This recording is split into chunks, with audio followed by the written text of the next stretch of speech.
जिनकी ऊंचाई पाने के लिए खुद तरसता है गगन, जिनकी परछाई पाने के लिए तरसता है दर्पण, जिनके गुणों का खुद समुद्र करता है मंथन, ऐसे तपस्वी सम्राट गुरुदेव आचार्य श्री सन्मति सागर जी महाराज को बारंबार वंदन, बारंबार नमन। जिनकी कृपा से सबों के चेहरे 10 उपास के बाद भी खिले हुए हैं, ऐसे तीर्थंकर भगवंतों को, आचार्य भगवंतों को बारंबार नमस्कार। अग्नि परीक्षा में तो लोग पार हो सकते हैं, पास हो सकते हैं। कुछ लोग होते हैं जो अंगारी बिछा करके उस पर चलते हैं, कहीं पाँव में कुछ लगा लेते हैं और कहीं कुछ पावरफुल होते हैं, और वो एक बार आसान है, लेकिन 10 दिन तक कुछ भी खाना पीना नहीं और कठिन तपस्या करना, ये अग्नि परीक्षा से भी कठिन काम है। वहां सिर्फ 2-4 मिनट का काम है कि भागो दौड़ो फटाफट उल्टे सीधे पाँव करके निकल जाओ, लेकिन यहाँ लगातार 10-11 दिन तक आपकी हर पल परीक्षा है कि आप अपने मन को कितना साध पाते हैं, अपने तन को कितना जीत पाते हैं, अपने जीवन को कितना उज्जवल बना पाते हैं। जिनने 32 उपास किए भाग्यशाली, जिनने 16 उपास किए भाग्यशाली, जिनने 10 उपास किए भाग्यशाली, जिनने 16 उपास किए अहो भाग्यशाली, और जिनने 32 उपास किए महाभाग्यशाली। और जो उपास करके भव के पार हो गए, उनकी भाग्य की महिमा तो कहना ही क्या है। ये कठिन तपस्या का मार्ग जीव को परमात्मा बनाने का रास्ता दिखाता है। जिनने 10 उपास किए हैं, जिनने तपस्या की है, जिन्होंने प्रभु के चरणों में इतने समय तक लाभ लिया है, ध्यान रखना वो जीव इस भाव में तो कभी भटक नहीं सकता है। बीतराग जिन शासन के मार्ग पर चलता रहेगा। अरे जैन श्रावकों की बात तो छोड़ो, ओ पारसोला से आए भैरिया मीणा जन्म से आदिवासी हैं, लेकिन 30 साल से लगातार 10 उपास करते हैं परिश्रम। अभी किरण जी चौहान हैं, 4 साल हो गए उनको 10 उपास करते हुए निरर्जल। कोई भाई ने तो थोड़ी तकलीफ में पानी भी लिया होगा, लेकिन उन्होंने पानी भी नहीं लिया। एक कठिन तपस्या बहुत प्रभावशाली होती है जी। आचार्य अमृतचंद्र स्वामी ने कहा, जिन शासन की बीतराग धर्म की प्रभावना कैसे करना। आत्म प्रभावनियो रत्नत्रय तेज सा सततमेव दान तपोदिन पूजा विद्याति सैस्य जिन धर्मा। आत्मा की प्रभावना करना कैसे करना? रत्नत्रय से। कैसे होगी आत्मा की प्रभावना? बोलो दादी, आत्मा की प्रभावना कैसे होगी?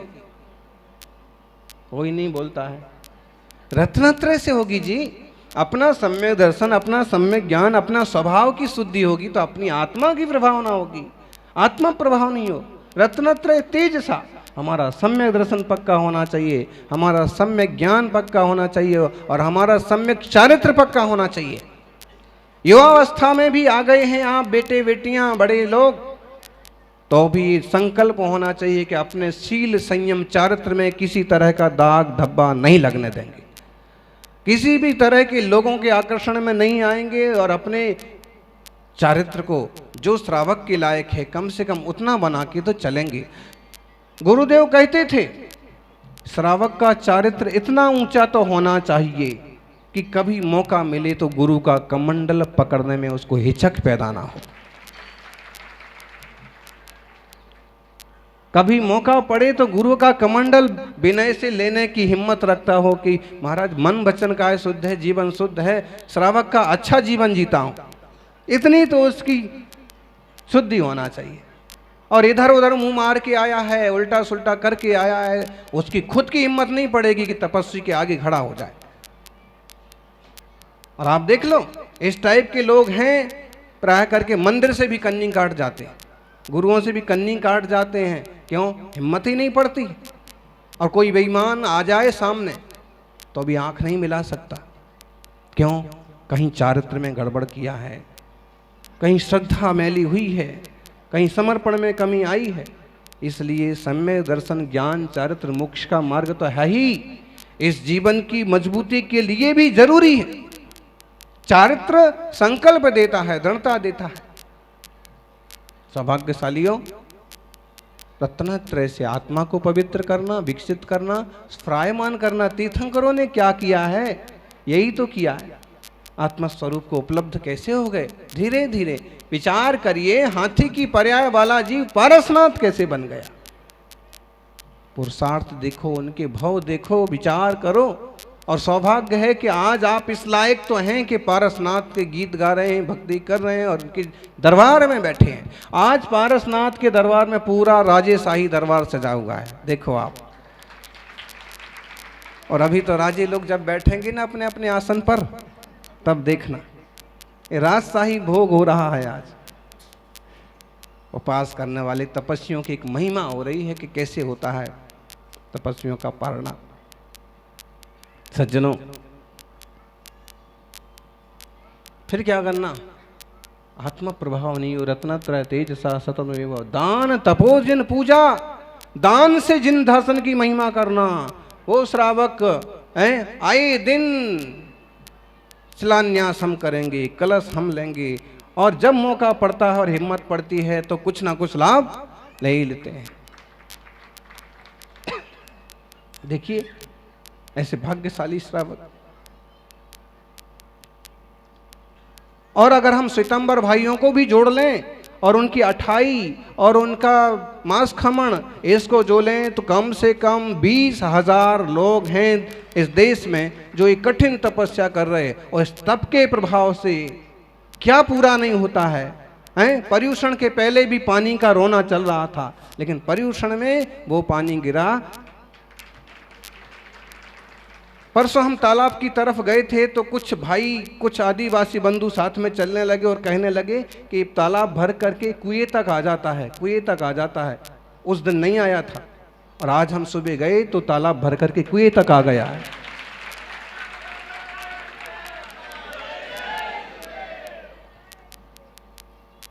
जहाँ की श्रावक कितने तपस्वी और साधक होते हैं, वहाँ उनकी साधुओं की क्या होड़ लगाना, क्या उनकी महिमा करना। बस आप लोगों से ये आग्रह है कि साधना का चिन्ह जीवन में बना रहना चाहिए कि हम महीने में कोई ना कोई एक दिन उपासना सही एकासन कर लिया करेंगे, पूर्णिमा को कर लिया करेंगे, पार्श्वनाथ प्रभु के रविवार को कर लिया करेंगे। कोई ना कोई एक दिन ऐसा रहेगा जिस दिन हम ख्याल करेंगे कि एक तप हमने किया। भले एकासन करके करें और भले पैकेट बंद बाजार की खाने की चीज़ें छोड़ करके करें कि हम आज से संकल्प करते हैं। जिस होटल में लिखा होगा वेज नॉन वेज, ऐसे होटल में हम कभी कदम नहीं रखेंगे। आज से हमारा टोटल संकल्प है, पानी नहीं पिएंगे। कुछ भी एक चिन्ह रख करके, रात्रि भोजन का व्रत है, हम आज से रात्रि भोजन का संकल्प पूर्वक आज जीवन त्याग करते हैं। मजबूरी हुई बाहर गए तो फल और पानी की छूट रखेंगे, इस टाइप से कुछ भी। सज्जनों, रत्नत्रय तेज सा सतत में दान तपो जिन पूजा, जिन पूजा से भी महिमा होती है। और पंच कल्याणक पूजा भी बहुत महिमाशाली होती है। थोड़े दिनों में शायद कुशलगढ़ में भी पंच कल्याणक हो सकता है, बांसवाड़ा में भी हो सकता है, और सिद्ध चक्र तो अभी यहाँ होना ही है 2-4 दिन बाद। पूजाओं से ऐसी महिमा भगवान की, ऐसी भक्ति और उसमें वीतरागता का गुणगान। हम ये नहीं गाना गाते हैं कि भगवान का मुकुट ऐसा सुंदर दिख रहा है, भगवान का हार ऐसा सुंदर। ये हार मुकुट तो इनके पास भी है, देख लो। ये हार मुकुट की महिमा नहीं है, भगवान की वीतरागता, भगवान का चरित्र, भगवान की महिमा, भगवान की कृपा, उसकी महिमा, उनके मूल गुणों की, उनके पिछले जन्म के पुरुषार्थ की।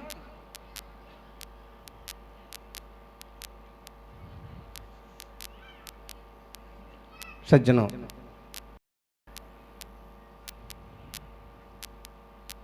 बहुत प्रभाव पड़ता है तपस्या का, जबरदस्त प्रभाव पड़ता है।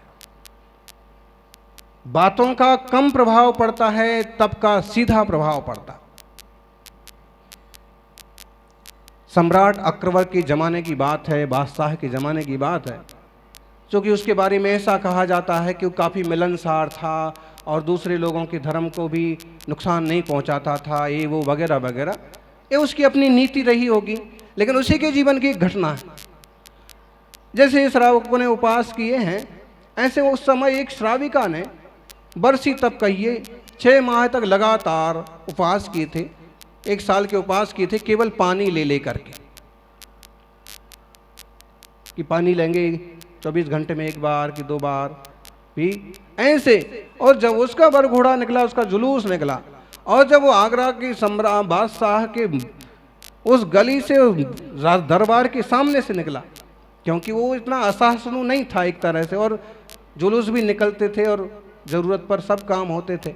जब इतना बड़ा वो सब जलसा निकला उसका पारने का, कि पारना होगा आप, और सम्राट ने भी खुद अपने गुप्तचरों से सुना, नौकरों से सुना, खुद देखा महल की, और उसको अजब गजब लगा। दरबार में पहुंचा, उसने कहा कि उस बहन को आमंत्रित किया जाए जिसने इतना बड़ा तप किया है। अरे हम दिन में 10 बार 100 बार खाने वाले, और मेरे जैसा बादशाह जो तरह तरह का मांस भी खाना पसंद करता, उसके सामने ऐसा कोई तपस्वी निकले, रोम खड़े हो गए। उसने बुलाया, सम्मान के साथ, आदर के साथ, पालकी में बुलवाया, राजशाही ठाट के साथ बुलवाया, और फिर कहा कि तुम्हारी इस तपस्या को देख करके, सुन करके मैं बहुत खुश हूँ कि ऐसा भी कोई इंसान हो सकता है कि जो ऐसे कठिन अग्नि परीक्षा दे, ऐसे तप करे। कोई भी वरदान मांग लो, जो चाहिए, जो गांव चाहिए, जो मोहल्ले का राज चाहिए, जो चाहिए। उस बहन ने क्या मांगा मालूम है? ऐसा कहते हैं इतिहासकार कि उस समय अकबर को नाश्ते में कम से कम 100 चिड़ियों का मांस लगता था। कहीं ऐसा आता है कि चिड़िया की जीभ का नहीं, पंछियों का, ऐसे उसका वो नाश्ता होता था। उसने कहा, बहन ने कहा कि और आप कुछ करें ना करें, मुझे कुछ और देना दें, एक वचन जरूर दें कि आपके नाश्ते में, आपके भोजन में प्राणियों का मांस नहीं हुआ, किसी जीव का मांस नहीं। देखिए, कोई लोभी लालची होता तो 1 गांव 10 गांव कुछ भी मांगता, सोना चांदी मांगता ना। ये धर्मात्मा की पहचान, इसकी तपस्वी की पहचान, इसकी निखार की पहचान, कि इतना निखर गया कि संसार का लोभ लालच इसको नहीं खींच पाया। इसने मांगा तो क्या मांगा? दीन दुखी पक्षियों का जीवन मांगा, कि भी आराम से उड़ें, आराम से रहें, जानवर अपने सुख से रहें। कृपा करके आपकी जो 1.25 किलो मांस में सैकड़ों पंछियों का कत्ल हो जाता है आपके भोजन में। तो बस उसने लोई लंबी व्याख्या नहीं की, बस इतना दे दीजिए कि आपके जीवन में आमिष का त्याग होगा। कहते हैं उसने सौगंध ली, कसम ली कि मैं आइंदा इस टाइप की चीज़ों का उपयोग नहीं करूँगा। फिर कहते हैं कि एक जनाचार्य के सामने उसको इस संकल्प को पक्का किया। जो भी है, लेकिन प्रभाव कैसा पड़ता है, इससे बड़ी और क्या प्रभावना होती है। आप जब कहें, अपने आपके मित्र सुने, आपके गांव के लोग सुने और आश्चर्य करें और कहें कि वाह, सच में तुम बहुत अच्छे जगह जन्म लिया है, अच्छे धर्म को तुम मानते हो, कि जहाँ इस टाइप का पूरा सात्विक और ऊंचा जीवन होता है। युवाओं, अपने आचार विचार से प्रभावना होती है। गुरुदेव तो प्रभावना करते हैं, और गुरुदेव की प्रभावना जो होती है वो स्थायी और गंभीर और बड़ी होती है। लेकिन रोज रोज की छोटी छोटी प्रभावना एक श्रावक भी कर सकता है, अपने आचार से, अपने विचार से, अपने बोलचाल से, अपने पेश होने के तरीके से, अपने व्यापार से, अपनी सोच से। आप कहोगे कैसे? कैसे क्या? खुद ही चिंतन करो ना। कितने अवसर आते हैं और इस ढंग से पेश आए। हम अमुक जगह हमारा भोजन का निमंत्रण हो, हम कहें रात में नहीं आएंगे, दिन में ही खाएंगे, आएंगे तो आदमी सोचने को मजबूर होगा। 20 साल का छोकरा है और एक ऐसा नियम पालता है।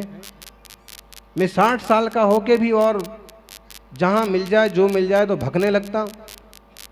इससे तुम्हारी जितनी प्रभावना हुई, जिन धर्म की प्रभावना होगी, मतलब जो अपनी कहानियां सुनते हैं कि पहले ऐसा जमाना था कि कह दिया कि जैन साहब हैं तो बस जैन है, इसका मतलब ये जो कहेंगे सत्य ही कहेंगे।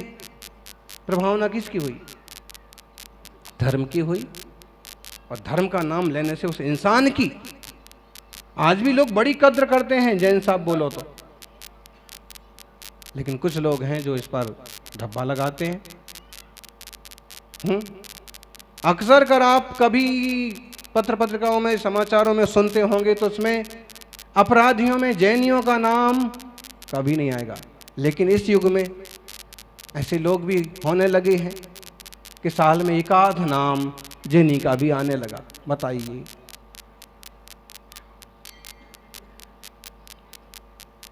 ये बातें कम सुनने को मिलती थी कि जैनी की बहू भाग गई, कि बेटा ने ऐसा किया, कि वैसा किया।